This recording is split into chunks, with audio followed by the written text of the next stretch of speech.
Hawak po tayo mali kay ma'am sir, malubak po sa next po nating way po. Proceed po tayo sa phase 2 po ng resort.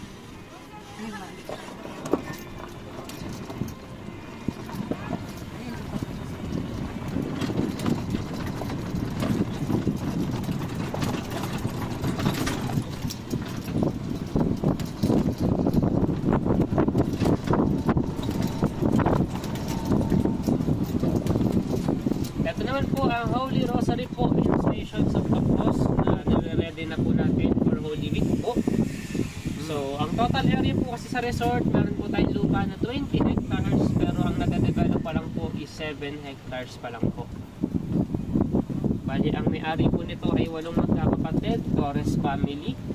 Sila po ay mga businessman po, no? Ang panganay po nila na nabubuhay pa po, siya po ay former president po ng Philippine Heart Center. Dr. Torres. So, 8 magkakapatid. Yes po ma'am. Ilan na lang ang buhay? Dito po.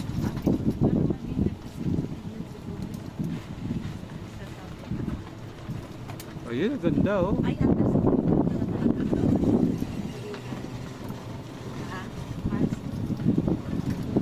Ito naman po, Stations of the Cross. Sunod-sunod po yan, 14 po. Kada istasyon naman po is may nakapaskil na po na babasahin. Kaya hindi na po kayo mahihirapan magbasa po yan. Sunod-sunod lang po yan, 14 po. Sa Holy Week po. Maraming tao dito po sa Holy Week.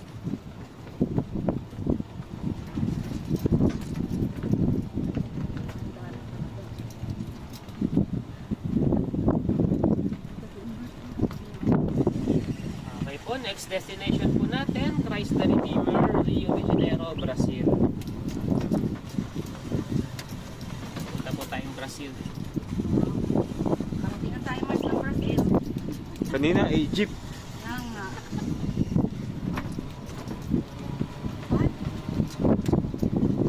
Kung hindi tayo nagganto, hindi natin yung mararating na. Opo ma'am, malayo-layo po siya. Yan nga.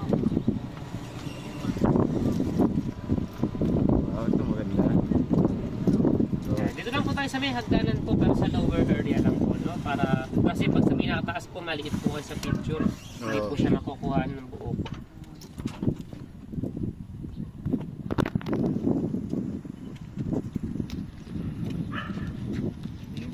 Hmm. I-stop naman siya bago.